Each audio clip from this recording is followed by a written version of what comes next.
Hello friends, જો આજે ઋષિ પંચમી છે તો આપણે અહીંયા સાંભારની ખીચડી બનાવવાની છે. તો એના માટે એક પેનની અંદર આપણે 2 મોટી ચમચી જેટલું તેલ લઈ લઈશું અને બાજુમાં આપણે જો દાણા લઈ લીધા છે, સૂકા મરચાં છે, ધાણા છે, લીમડો છે, લસણ અને મરચું અને આદું લઈ લેવાનું છે અને બાજુમાં બધા આપણે મસાલા પણ લઈ લીધા છે. તો જો અહીંયા આપણું તેલ પણ સરસ રીતના ગરમ થઈ ગયું છે. હવે આપણે થોડુંક એવું જીરું નાખી દઈએ, ચપટી જેટલું જીરું. જીરું સરસ રીતના ફૂટી જાય પછી આપણે એમાં થોડાક એવા તલ નાખી દઈએ.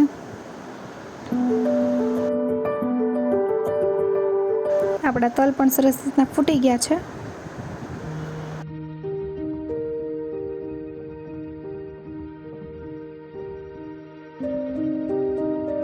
તો હવે આપણે એમાં 2 સૂકા મરચાં નાખી દઈશું. પછી આપણે મરચાં, લીમડો, દાણા, ધાણા અને આદું ને બધું આપણે નાખી દઈશું એની અંદર અને બધું સરસ રીતના મિક્સ કરી લઈએ.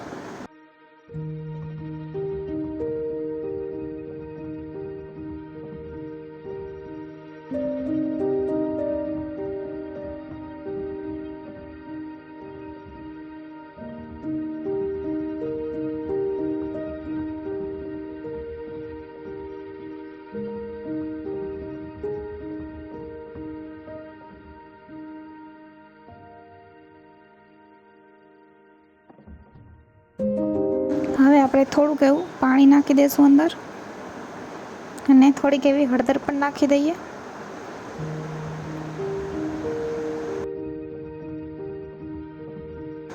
ચપટી જેટલું મીઠું નાખી દઈએ. તો હવે આપણે 1 ચમચી જેટલું ધાણા જીરું નાખીશું.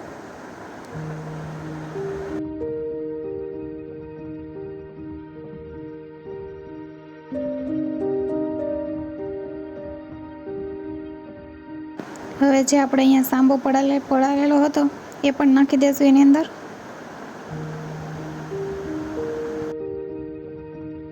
અને હવે આપણે બધું સારી રીતે મિક્સ કરી લઈએ. થોડીક વાર માટે આપણે ઢાંકી દઈશું એને.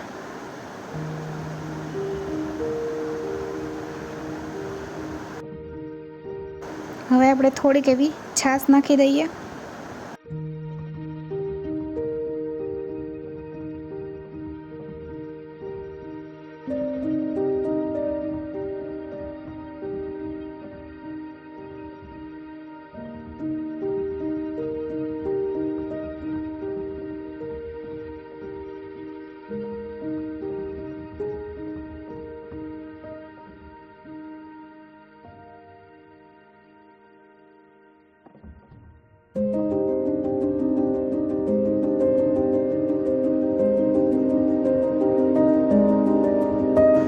હવે આપણા સાંભાની ખીચડી બનીને તૈયાર થઈ ગઈ છે. તો હવે આપણે ઉપરથી ધાણા નાખી અને બધું સરસ રીતના મિક્સ કરી લઈએ.